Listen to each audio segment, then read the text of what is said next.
damage. But we'll look at that after these stories. And Fafi MP Salah Farah says he will soldier on with his plan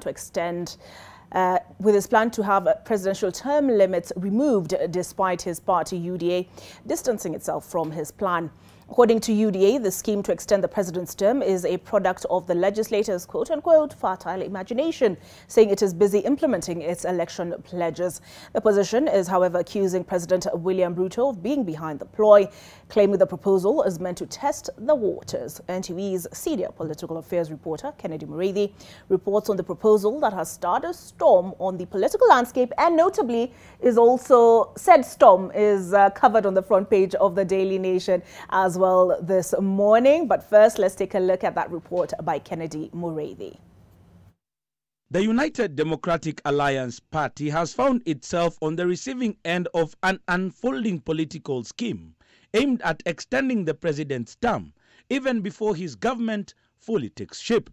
The main character in this fast escalating political scheme is a first-time MP, Salah Farah, representing Fafi constituency, who insists he will not relent until his push to have the presidential term limit is thrown out. Farah, who claims to have the backing of a significant number of his UDA colleagues, however, seems to have been deserted after the issue raised a political storm. In his bid to have the proposal see the light of day, Farah says a president should not be limited to a 10-year term, but their ability to work on development. It is something I believe in. It's something we discussed with quite some number of legislators. I don't want to mention names. It has nothing to do with UDA, it has nothing to do with ODM or any other person. It is something to do with Kenyans. The Constitution prescribes that such a matter can only be through a referendum. Assume that the president now takes action in implementing his agendas. He has to write up or clean up some of the messes. That might take him 5 years, a term. So we'll only have maybe 5 years again to implement the agenda, so he's talking of. So by 5 years again, you're going to remove him. So I was thinking maybe if we give any president for you to implement your agendas, clean up the mess of the other previous government or whatever it is, you're given a 5-year term to do that. And then you implement 2 terms again, you can do something. The honorable member for Fafi is merely an attention seeker. He does not speak for the party. This is an issue or a matter posted by a member of parliament who, in their own wisdom, we don't know where they were, where they slept. He decided maybe to post this, and that cannot be called the UDA party or the Kenya Kwanza coalition.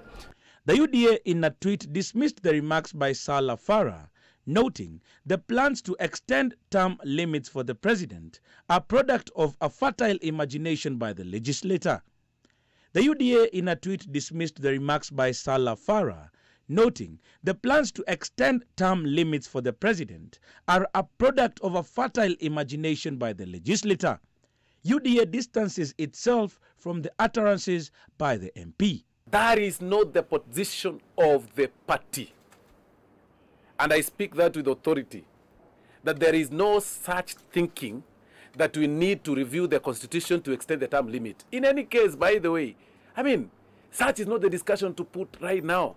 But as UDA distances itself from the political explosive scheme, the opposition is having a field day, associating the scheme with the president, accusing him of sending Farah to test the political temperature of the country. You know, during the campaigns, we kept on reminding Kenyans that if they make a mistake of allowing the UDA brigade to take over the reins of power in this country, they will be allowing the country to take the Uganda direction. Because we knew all along that President Ruto was envious of the record that has been set by his close friend Yoweri Museveni. This is how it started in Uganda. One MP comes up and says, then some other people talk about it, and the next thing you hear that the constitution has been changed. No wonder he's moving in regions buying people, buying MPs. We know ourselves as politicians. You send a small squirrel to test for you the waters, whether there is maize in the granary.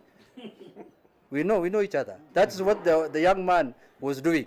Issues of wanting to say term limit, and you have not worked. Or do you want to limit this term to if it's not for work? So those people who are around the president who want to keep this country hot, we are tired. Any attempt to butcher the constitution should be treated as pure balderdash. For every action that the government will bring to us, they shall receive an opposite and equal reactional force. The United Democratic Alliance may have dismissed Fafi MP's assertions as his fertile imagination, but there are those who believe that it was just a question of timing. Kennedy Mureithi, NTV at Parliament Buildings. Azimio la Umoja legislators have castigated President William Ruto's cabinet, terming it disoriented and not governing their respective dockets as they should. The backlash comes after Education Cabinet Secretary Ezekiel Machogu said that the government will cease allocating more funds to universities. I'm sure Professor Exan Iraki has something to say about that. The MP says some of the cabinet secretaries are operating outside the confines of policies governing their dockets, which may be detrimental to operations in their respective dockets. Ongoing developments in the country, including pronouncements by top leaders of the UDA administration, point to a country that has started on a wrong footing and is steadily sliding into the depths of lack of leadership. A few days ago, the newly appointed Cabinet Secretary for Education, Mr. Ezekiel Machogu, out of the blues, announced that the government will stop financing university education. They must operate through their ministries. They must do things the way government was known to be doing things. The way things Kenya Kwanza is doing now is not the way government operates. Because everyone, like some disgruntled militia, is giving roadside declaration anywhere and anyhow. He had better put his men and women in order. They should not just go yapping everywhere. We need a cohesive society, as it were. People have come from a very grueling election. And what we need right now is one Kenya with working leaders.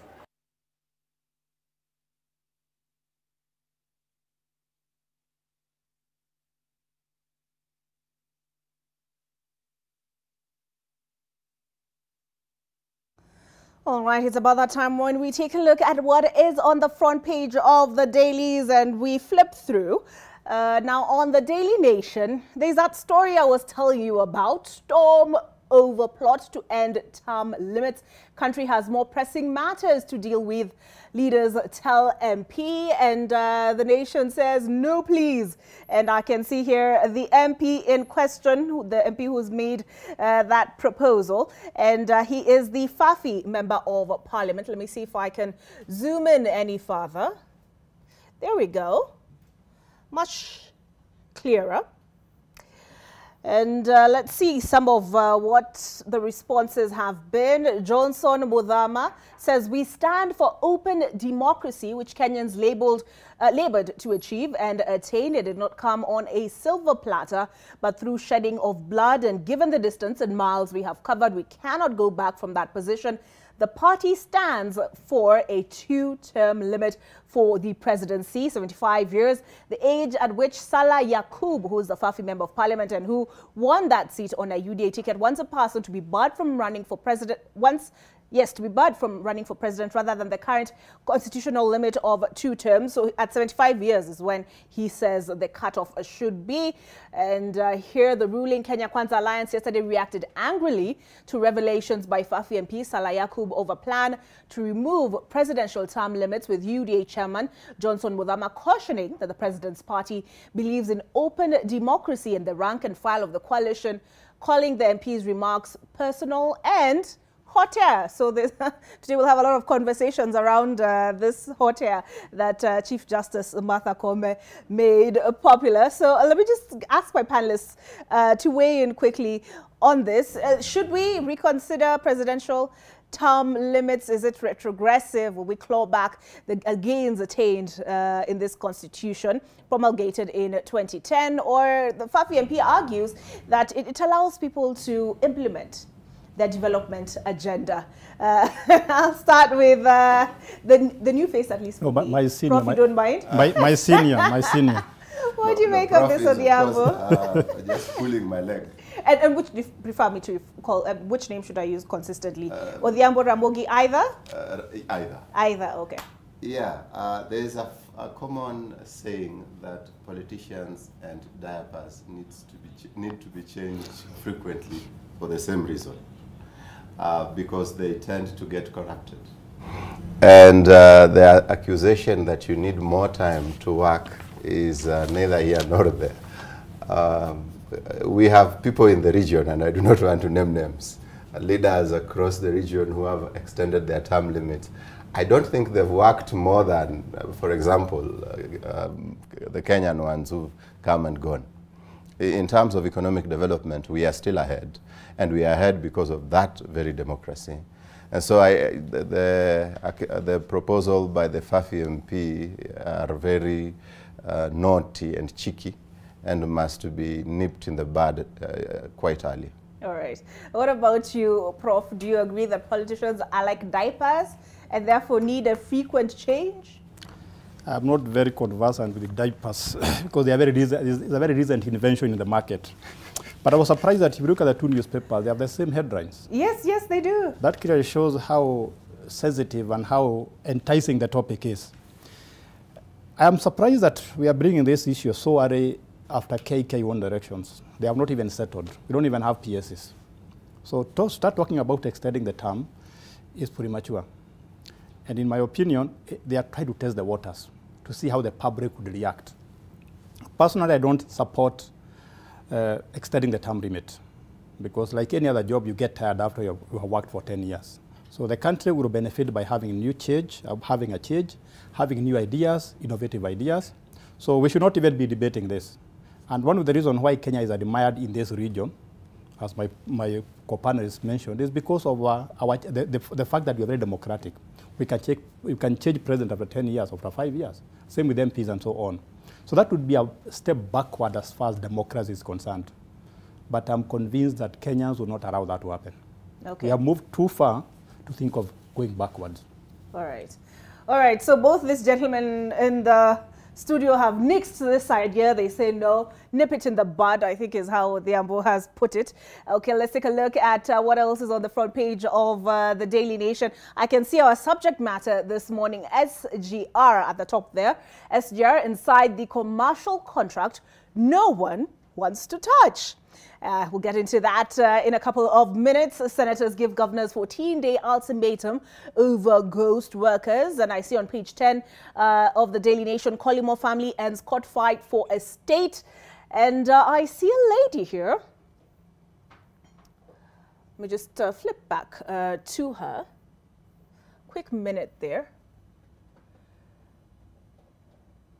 Okay, and the story is, my husband couldn't swim, laments wife of crash pilot. This is with regard to that Precision Air crash that happened on Sunday morning. The plane took off from Dar es Salaam and was heading to Bukoba and unfortunately plunged into Lake Victoria. And quite an unfortunate turn of events. I saw 2 Kenyans were on board. This must have been one of them, Peter Odhiambo, the Kenyan pilot of the aeroplane.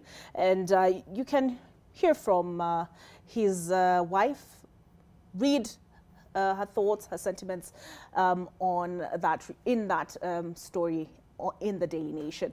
Now, COP27 is also a dominating conversation. I can see here rich nations on the spot over climate crisis.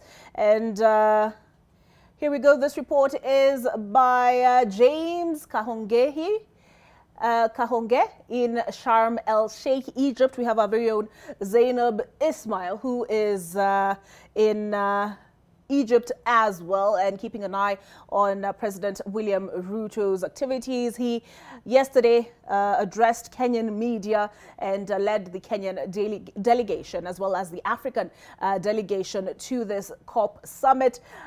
Gentlemen, I've had talk of loss and damage that African countries were looking to have addressed at this conference.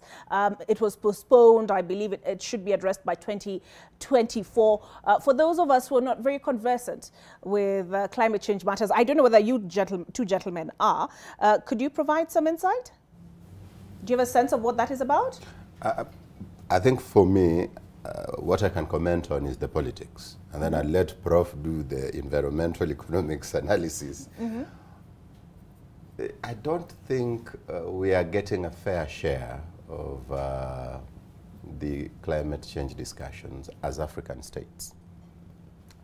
Most of the industrial production happens in the global north, or should I say the West, the Chinese, the Japanese, and very little happen in Africa. But the impact of these, the impact of these on the climate is impacting Africa even more through some adverse climatic conditions. And this is especially the case because the countries of Africa are least developed. So they do not have the resources to mitigate on these extreme weather conditions. And so I think even as we talk about loss and damage, we keep postponing it, that needs to be addressed urgently so that then the countries of the global south can actually have a voice and say, look, you fine gentlemen are making money from the climate and we are struggling out of it. And I think that would be a better conversation and a stronger conversation. All right. Prof, what do you make of it? My understanding is that, do you believe the West owes the developing world reparations, to put it in one way, for the damage that has been done? Let us first accept a fact. Climate change is real. Sorry, is? Is a reality. Oh, it's real. Okay. It's not a joke anymore. Look at what is happening in Nigeria as we talk. It's flooding. We are talking of drought in this country. So it's not something to debate. Even if you are following Trump, it's not something to debate anymore. It's a reality. And the question we should be asking is, who is responsible? I think, as my colleague said, the West is more responsible for pollution because of industrialization. And they were recently joined by China. Now, the big question we should be asking is, who is polluting and who is suffering? Some countries are polluting more than others, but everybody is suffering. So when it comes to solving the problem, it is for all of us, but some people take more responsibility. And I think what developed countries like Kenya are arguing is, you guys, you polluted, you should pay for it. Because it's a fact that if you look at the statistics on pollution, it's more from some countries than others. But the question is, what should we do ourselves? We should not just wait and say, we are going to be paid. We should also play a part in mitigating the effects of climatic change, because we are all going to suffer. And I think in COP27, the countries should sit and negotiate and agree how they are going to share the burden of pollution. And if you have more money, you should pay more, just like tax. If you earn more money, then you pay more taxes. So if you pollute more, then pay more. I think that's not something to debate about. Okay, and this postponement of this conversation, right? Is it the delay tactic is it a delay tactic? Is it an effort to shaft the developing world? It's not so much about shafting. I think it is an economic issue. If you are going to stop polluting, you are going to tell us to reduce some jobs, because pollution comes from industrial growth, from industrialization. So if you tell countries to pollute less, you are telling them to shut down some industries, and that is going to cost jobs. So as a politician, you would want that to be postponed as much as possible, so that you don't get the political consequences. So it is all politics, as my colleague said, not just economics. Okay. All right, gentlemen, we've been joined by Edwin Mugo, Daktari, PhD, Finance. All right, but before we get into that conversation on the SGR, I'm curious, you were elected on a UDA ticket, correct? Yes. Tell me about this storm. The Daily Nation talks about storm over plot to end term limits. I believe it was a Prof who pointed out that the Standard has a similar headline, and it is storm over presidential term limit. Is it exactly the same? Or this is plot to end term limits, but essentially more or less the same headline.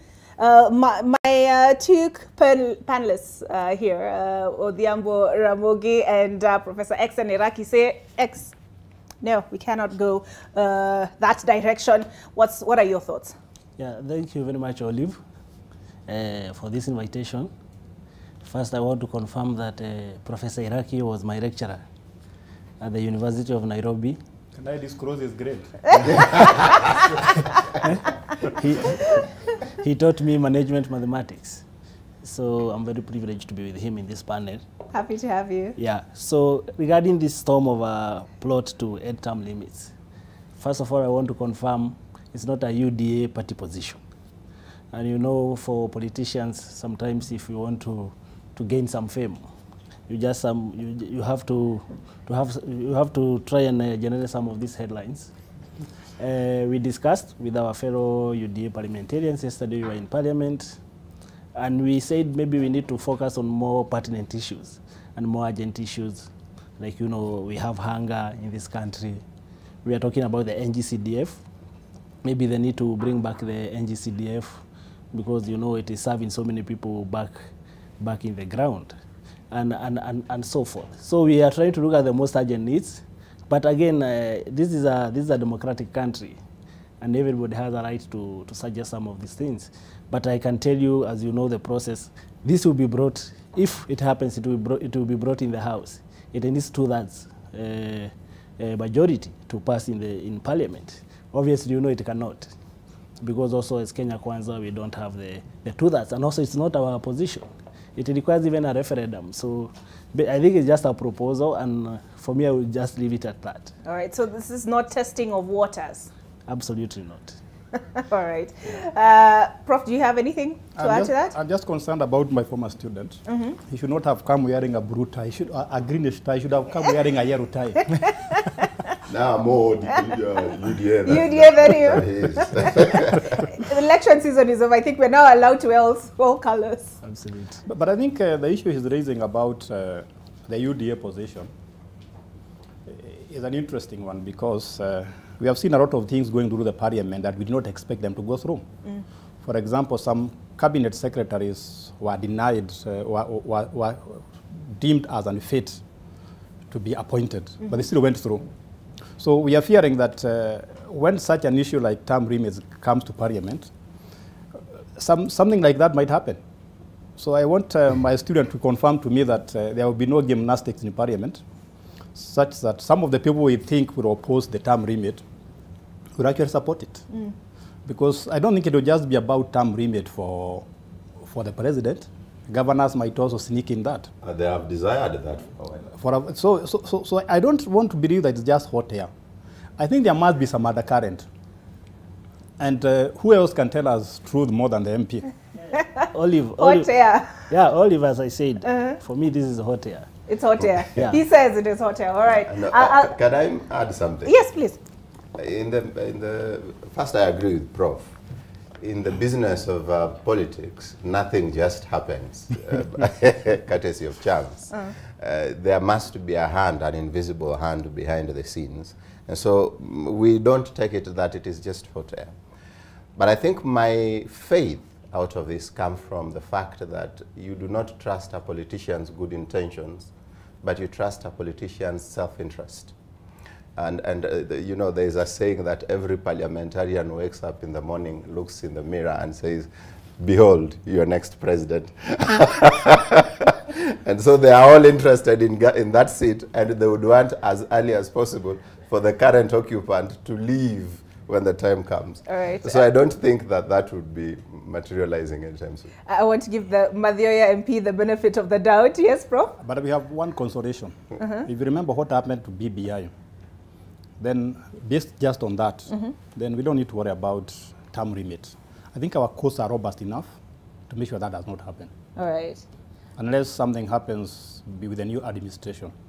We have a lot of faith in our courts to stop that from happening. Okay. So let's not worry about it now, you say?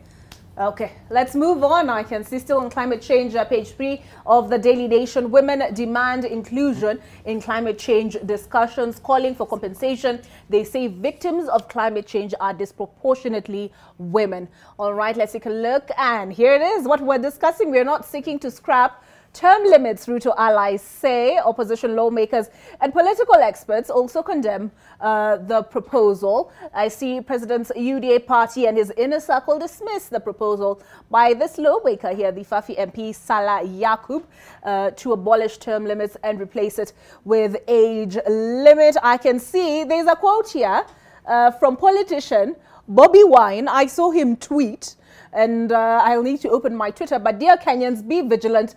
Save your country from Musevenism. Odhiambo, I know you didn't want to name names, but Bobby Wine has named. This may come off as a lone MP making a ridiculous suggestion, but this is how it starts. So Bobby Wine with a word of caution there. Okay, so is anything new in this blob here?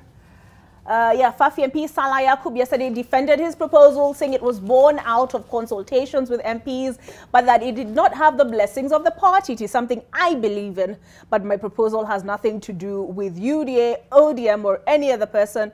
Some company chief executive have been in office for long, but have not been removed. Why? Because they're performing. That should be the basis, not term limits. A company is not a democracy. Okay. You have your answer, Fafi MP. All right. Senate starts ghost workers probe. Current former governors of counties implicated in the fraud summoned for questioning. I believe this was on the front page on Monday morning. And 35 billion shillings, front page of the Daily Nation, that is, amount said to have been paid in salaries to non-existent workers by the counties Nairobi, Mombasa, Nandi, Migori, Vihiga, Nyamira, Homa Bay cited. Gentlemen, with digitization, how are we still dealing with ghost workers? Why are they still, pardon the pun, haunting us? I'll start with you, Odhiambo. On the contrary, digitization has made ghost working even more lucrative. Because as long as you're in the system and you're not there anywhere physically, the system knows you're working and the system rewards you with a salary at the end of it. And I think that then calls for frequent audits. And the Auditor General, the country's Auditor General, needs then to come up with system auditors that can audit these systems from the county level to the national level. Because the ghost workers problem has become major now. It has. I remember listening to Vinya Ndeti, and she had this report, and she was reading out, and she's like, even minors are on the payroll. What do you make of it, Professor? First of all, I had the Kiswahili translation of ghost workers, wafanyikazi hewa, which I found quite fascinating. As an economist, that is a very big cost to the country. How can you imagine paying people who don't work when you have people who are willing to work productively? So my conviction is people don't become ghost workers by accident. There must be some conspiracy somewhere. From the governors to the people who administrate counties, there must be some people who are making that happen. So it's not just a question of telling us that 5 billion is being lost, but explain to us how did those ghost workers get into the payroll? Minors, pensioners. It cannot be by accident. By the way, I would like to be a ghost worker. Can you imagine me being paid every month for doing nothing? So there must be some conspiracy, and the people who perpetrated that must be punished. And those people who are ghost workers should be made to pay back the money they have been paid for doing nothing. But we stop this habit of ghost workers. There are so many Kenyans who are unemployed. They cannot get jobs because somebody is being paid to do nothing. But the most important thing we need to bring here from my colleague here is trust. We have people who are entrusted with institutions like counties and so on. They cannot be trusted to do the right thing. So we need to bring trust in this country so that if I make you a governor, if I make you an administrator, HR manager, you do what you're supposed to do. Because that's a conspiracy. And it would be interesting to find out who brought all those people. I'm sure very prominent people will be on the list. And I don't know whether they are ghost workers in parliament. Ghost parliamentarians. Perhaps you can tell us, Dr. Adhia, they are ghost workers in parliament. Well, I think Prof is right. And what I can say is, you know, as a politician, every time a new regime is coming in, especially in the county governments, they want to create positions for the people who campaigned for them. So that's why you are seeing this purge of the so-called ghost workers. And you know, for politicians, ghost workers are good because most of them, they are supporters. You know, distributed all over the county. These are the people who really campaign for some of these governors, and that's why you see the governors doing two terms. So basically, the cleanup basically is not even to reduce the wage bill or to reduce the recurrent expenditure in the counties, but basically is to create space for the new ghost workers. and I think the bigger picture should be, I mean, are we able to manage our recurrent expenditure, the recurrent expenditure versus the, you know, the capital expenditure? Most of the counties are way above the threshold. Like a county like Murang'a, I think they are doing 40 or 45% of the recurrent expenditure. And when you touch someone, you are told you are touching a live wire. So you can see, you know, when the governors came in, you could see the fire and the vigor of trying to clean the payroll, trying to clean the ghost workers. But it is dying down. It is dying down because when they start, you know, firing, then you get some calls, you are going to lose some votes in some of these areas. And you'll see, maybe in the next 2 or 3 months, we'll not even be discussing about ghost workers or cleaning the payroll. So it's more or less also political. Yeah. Interesting. Prof? I think this issue of ghost workers brings another bigger issue. Jobs are very scarce in this country. So if you can create any job, you get a lot of mileage as a politician that you are giving jobs for people. So what we need to be focusing on is not so much the ghost workers, but economic growth. So the economy expands and we have more jobs, real jobs for other people. Because if you look at the number of people employed in this country by the government, both county and national government, it's about 800,000 in a population of about 50 million people. So we need to look at the private sector, make it more vibrant, give it incentives so that it expands and create more jobs. So the ghost worker is not just about ghosts, but also joblessness in this country. And that's where MPs, parliamentarians, private sector should be focusing on. All right. And I'd like us to get into our conversation this morning. Yes? 2 things. One is the whole question of, you know, the governance. And because what Mheshimiwa is saying is that ghost workers enable you as an administrator to go on the ground, because your groundsmen now have an opportunity to get a job. And so then that means perhaps the bill by Mheshimiwa Mutuse to have village elders be remunerated then needs to be thought about clearly, because it means the people who are supporting these politicians can be remunerated and they don't need to be ghost workers in the governor's payroll. But the second problem is that we not only have ghost workers, we also have ghost institutions. Because I know of some fine gentlemen in Ministry of Education that came up with schools, registered those schools, and then they were funding these schools, and this money was going into their private pockets. Yes. And so then the issue of governance goes beyond just the labor front, but goes into now institutional issues, and that also needs to be addressed. All right. And I'd like to segue us, because on the next page now of the Daily Nation, it leads us neatly to our conversation, part of our conversation this morning. I think our poster talked of turbulence in the skies, bombshells on the rails. We start with the turbulence in the skies, court orders striking pilots back to work. Kenya Airways told to allow the pilots to resume work without taking any disciplinary action against them. And I don't want us to get into the merits of the case and such, but in terms of the damage done, Kipchumba Murkomen, the transport CS, talked of economic sabotage given the billions that taxpayers have sunk into Kenya Airways. The CEO, Alan Kilavuka, spoke of 30 billion shillings in bailouts for KQ. He talked about 300 million shillings a day lost. He talked about if this thing went on for a week, would have lost 2 billion in a month, up to 10 billion, and KQ would have been unable to recover. So is it true? does the national carrier not inability to provide services, how devastating an impact is that to the economy? And we'll look at that on the other side.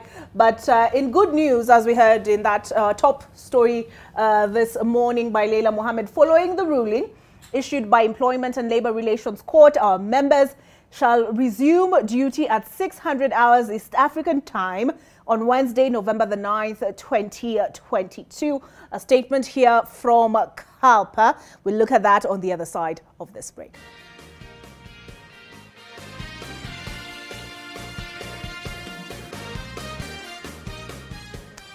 All right, welcome back to AM Live. And before we get into matters transportation, let me quickly take a look at what else is making headlines. And the Business Daily front page reads, banks hit big companies with higher interest rates. CBK loans data shows top firms were paying more. The giants have accounted for bigger ratio of NPLs. This report by Charles Maniki. Commercial banks are now charging large companies higher interest rates on loans compared to startups and individual borrowers. New data from the Central Bank of Kenya shows, pointing to higher risk perception of larger firms who have in the past 2 years accounted for the bulk of the spike in non-performing loans.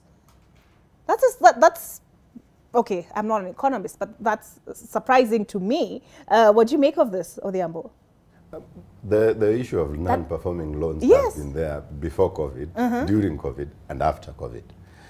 So that then you have an economy that is underperforming. But we still have stunning results in terms of GDP growth.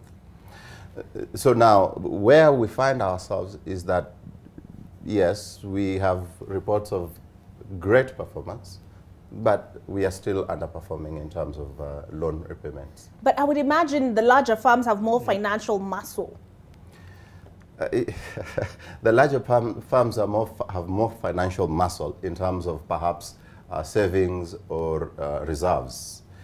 But when this has gone on for long, these reserves tend to go down, and then they are exposed. But they are also susceptible to sensitive and shock waves, rather, in the economy. So now when a shock wave comes and they survive one, and another one comes and another one, at some point the company would give in. Okay, Prof, does it come as a surprise to you? That's quite surprising to me, but one of the lessons we learned from COVID-19, and nobody has given credit to the small businesses. They were found to be more resilient. And I think that is the lesson we are getting from this. Now, the big companies might be big, but when they are shocked, as you put it, when there is turbulence in the economy, they are not able to resist them as much as the small businesses. I'm sure you remember seeing some cars being turned into shops. The boot side of a car becomes a shop. And people delivering food to you. If you're a big company, you might not be able to do that. So this probably shows that we should give more respect to the small company, the SMEs, than we used to give in the past. But it also shows that the big companies are more risky than we thought. Probably more exposed to global turbulence, COVID, war in Ukraine, and so on. Because interest rates always go with the risk. If you perceive and a company or an individual is more risky, charge him a high interest rate. So I don't know what this one means in the long run. I'm sure people in finance might give us some very good explanation. As an economist, it's not surprising because if you look at the fundamentals, they seem to suggest that they should be charged higher. Okay. Yeah, and perhaps just to pursue that. Outside of risk. Absolutely. In terms of bigger companies, what he's talking about is pivoting, where this is your main line of business, but you now need to shift into something new very quickly. Smaller companies are able to do that than bigger companies. But at the same time, they take a longer. You see, as a smaller company, I'm the owner. I make that decision very fast. As a bigger company, you need a lot of consultation because there are too many interests represented. And so it takes a very long time to turn around before you can actually get to profitability with even possibility of pivoting. Okay. Yeah. The people, he calls you the people of finance. Yes. What do you make of this? I'm calling them that way with respect. I think as Prof and my fellow panelists have said here, Well, one is because of the COVID-19, but also the adjustment, as they have said. You know, smaller companies tend to adjust very fast, because also, as Prof taught us, decision making also in smaller firms and smaller companies is instant. I mean, if you have an enterprise, you can be able to adjust in a day or two. But these big companies, you know, the boards have to sit, the shareholders have to be called, for them even to adopt new products. I think you have seen, that's why even some of the companies, like some medical companies, they are exiting the market here in this country, because they are not able to move with the times. To move with the times, I mean, right now most of the economy is more digital, and that's why you see there are very few big companies that are making huge profits, and we know them. For instance, Safaricom, M-Pesa, banks. You see, even during the times of COVID, they were just making huge profits. Yet most of the other businesses, they were sinking down. So for me, it's more into the adjustment. And as the Prof has said, you know, the principle is very easy, or it's very simple. I mean, the higher the risk, the more you pay.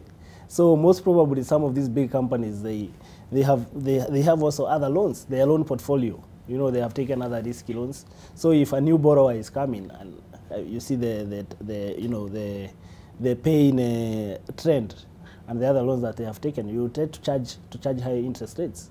Just like individuals, even some of us, I would not pay the same maybe interest rate with the Prof, or based on my risk profile. But the most important thing is the new platform, or the new thing that is being brought by the Kenya Kwanza or by the UDA government. The credit rating system? Yeah, the credit rating system, where you'll be getting points, the credit score. I mean, the higher the points, the more you can borrow at a lower interest rates. I think that will be a game changer. Right. Even for borrowers, and for individual borrowers, and also I think for companies. Okay. Prof Mheshimiwa is saying you're more risky. All right. So that's the front page of the Business Daily. Let me see this. Frenchman blocks Kenyans from 2.3 billion shillings at EcoBank. The fight for 2.3 billion shillings previously frozen in EcoBank accounts over suspicion of credit card fraud has taken a new turn after Frenchman filed a petition terming 3 Kenyans who have staked a claim to the cash, strangers to a company that operates the accounts. All right, let me see what is on the ticker. We see they have something on climate change. Kenya secured 3.6 trillion shillings in investments at Egypt Summit. Kenya has made investment deals upwards of 3.6 trillion shillings at the ongoing climate change conference in Egypt. And unit trust returns plunge below rate of inflation. Unit trust returns plunge below rate of inflation. It makes a real difference when you're reading something that intonation. Property developer Acorn sells USIE hostel for 1.7 billion shillings. All right, that's the front page of the Business Daily. Let's take a look at the front page of the Taifa Leo. And these Taifa Leo headlines are always something I always look forward to. Today's is ataingia klabu ya madikteta. It's a question. Ruto yumo katika hatari ya kujichafua akikubali shinikizo za vikaragosi wake kuondoa vipindi vya rais, term limits, and kubadilisha katiba. Pendekezo la mbunge wa UDA la kubadilishwa kwa katiba ili kuondoa vipindi viwili vya urais limeweka mtego Rais Ruto wa kuingia katika orodha ya marais wa Afrika ambao wamekatalia madarakani, ingawa UDA imejitenga na pendekezo hilo. Wadadisi wanasema uwezekano huwa upo. All right, and then I see they have several presidents and the pictures, the names here. I see Yoweri Museveni, I see Sassou Nguesso, Congo Brazzaville. He's 78 years of age. Yoweri Museveni, Prof, remember we're trying to get his age. Yoweri Museveni is 78 and he's been in power since 86. The font there is a little bit too small for me, and I don't have a hard copy of the Taifa Leo, so let me just zoom in slightly, make my life easier. Apparently he's been in power since 1986. I know I was in high school. Okay, it is Let's not discuss that. cooperating, but let me test my eyesight then. Okay, we were where? Yoweri Museveni. Sassou Nguesso, 78, he's been in power since 1979. Yoweri Tangu, 1986, all right.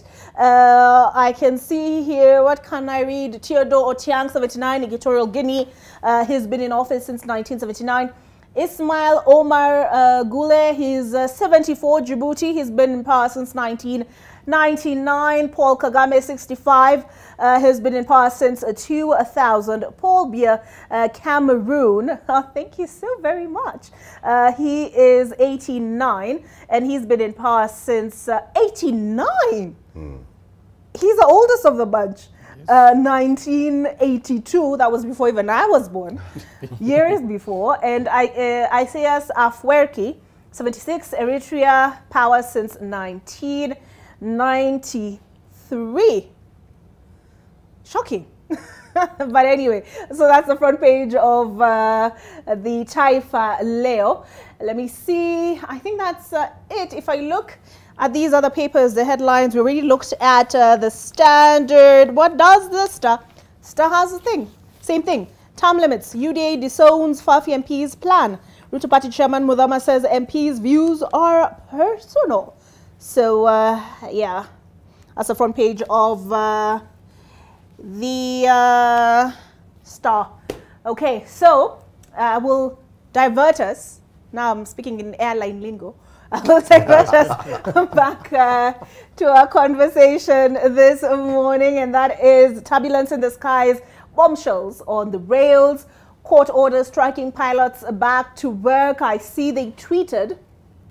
Oh, actually, sorry, I would be remiss if I didn't mention this because Prof said we must be in tune with the global global trends. Yes. And the battle for the U.S. Senate, neck and neck as polls close in Western states. Republicans are optimistic about winning control of the House of Representatives, but key Senate races remain on a knife edge.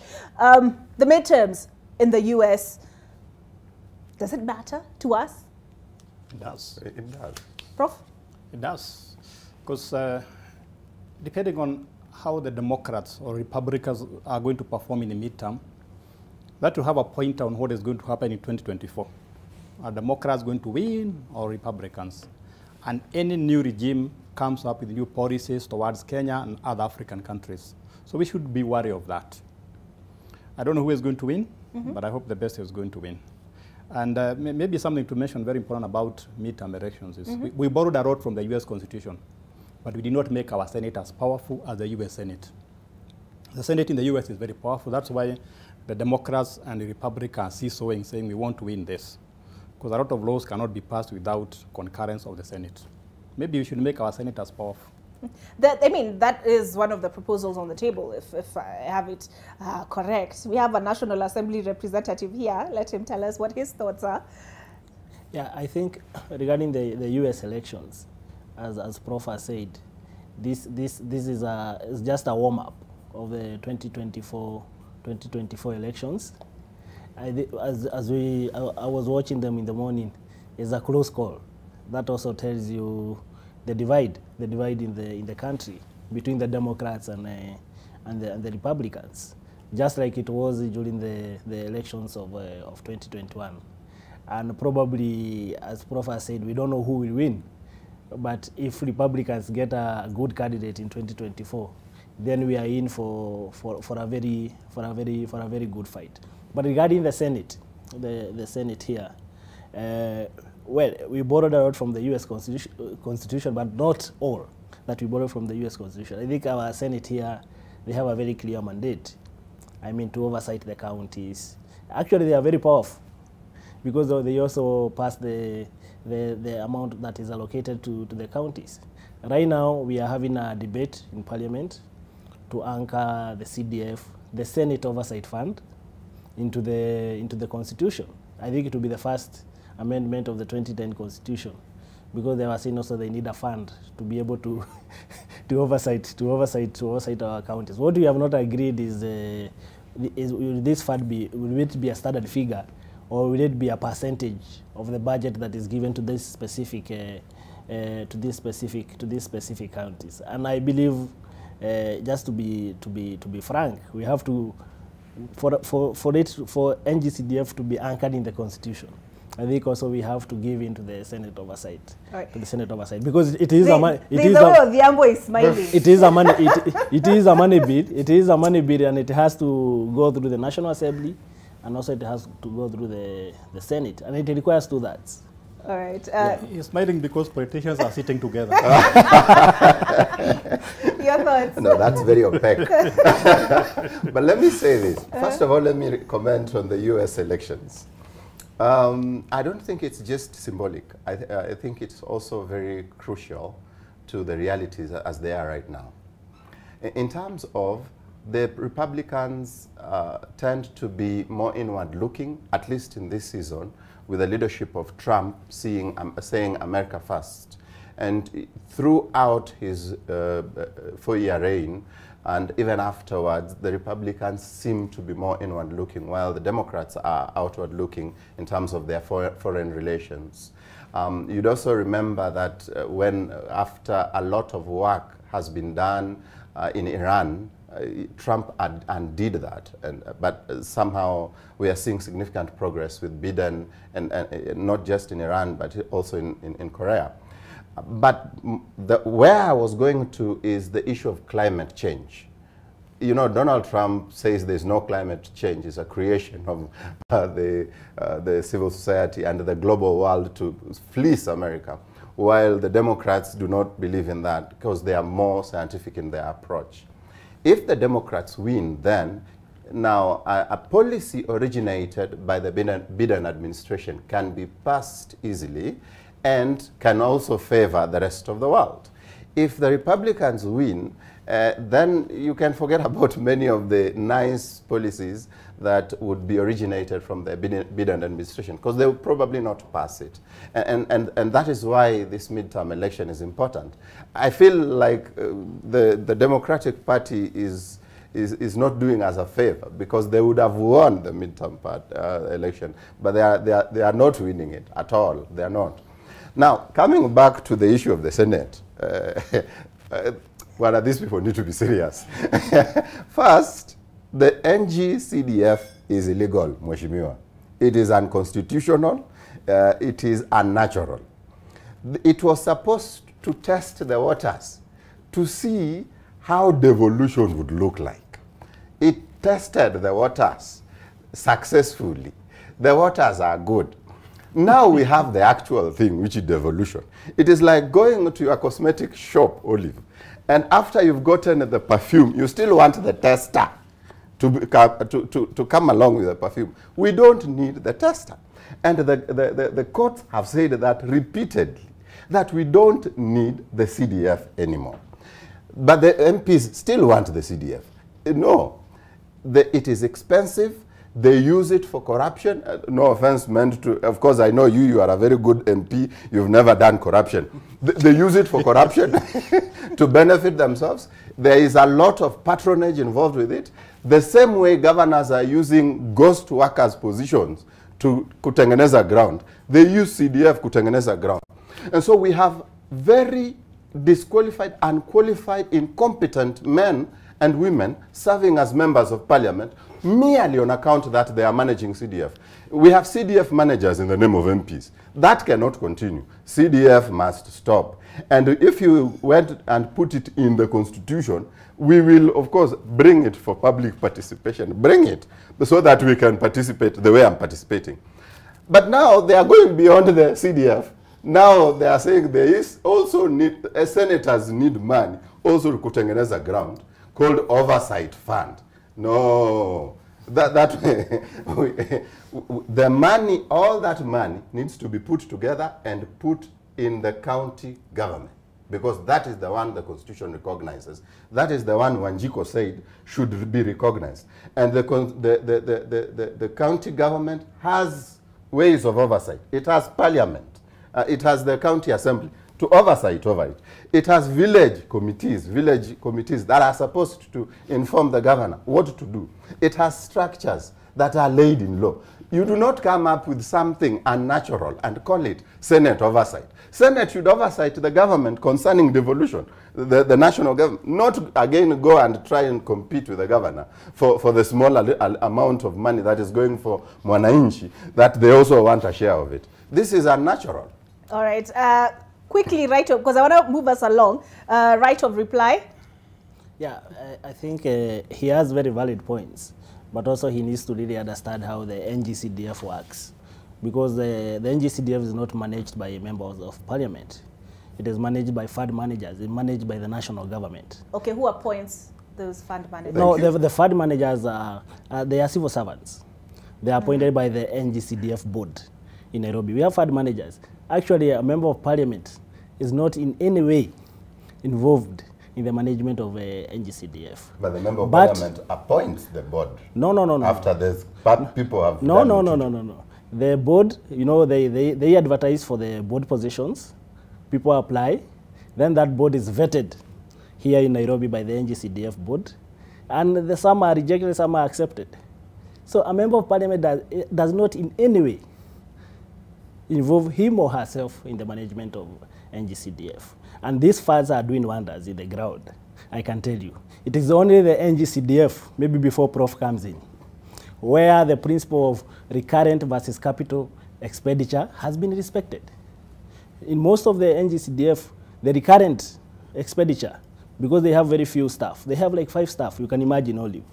The rest are board members, where I think they only use 10% to pay the allowances for the committee members and to pay for the salaries. 90% of the fund goes to the capital expenditures. And that is why if you go to the ground, especially in my village, and I believe also where Prof comes in and my fellow panelists here, you can see the brick and mortar, the classes, you know, the chief's camps, the divisional headquarters, the police stations, the armories, all these things. You can see it is very visible down on the ground. But I think we can have this conversation after this show with him to explain the model. I warned you against putting 2 politicians together. you can see the effect. I think it's very clear that one competent court declared CDF illegal, but I think the politicians, the so-called MPs, have found CDF too sweet. They don't want it to go. And what they do from my observation on the ground is they'll have a constituency, have a small project in every corner of the constituency, which sometimes never get complete, to make everybody happy. So in the long run, CDF is not as effective as expected. So money is distributed so much, it doesn't have any effect. Now the Senate have realized that these guys are very powerful because of that money, and they also want their own money. And you can see the MP will tell you that many senators want to be governors because governors have control over money. So the whole debate that we're having here is about people having control over money, which to me is not good because they should be oversighting that money. You cannot get the money, use it, oversight it, and so on. And I think the problem in this country is that we don't have any oil. So the only money that we have in this country in big chunk is the taxpayers' money. That's why everybody is after it. In Nigeria and other countries, people go for oil. Here, the only oil is the government. And I think we are forgetting that the most important sector in economic growth is the private sector. But here we are spending too much time talking about who is going to get money. We are not even talking in this forum here who is generating that money, who is getting CDF money, who generates it, who is getting the CDF, the Senate oversight money.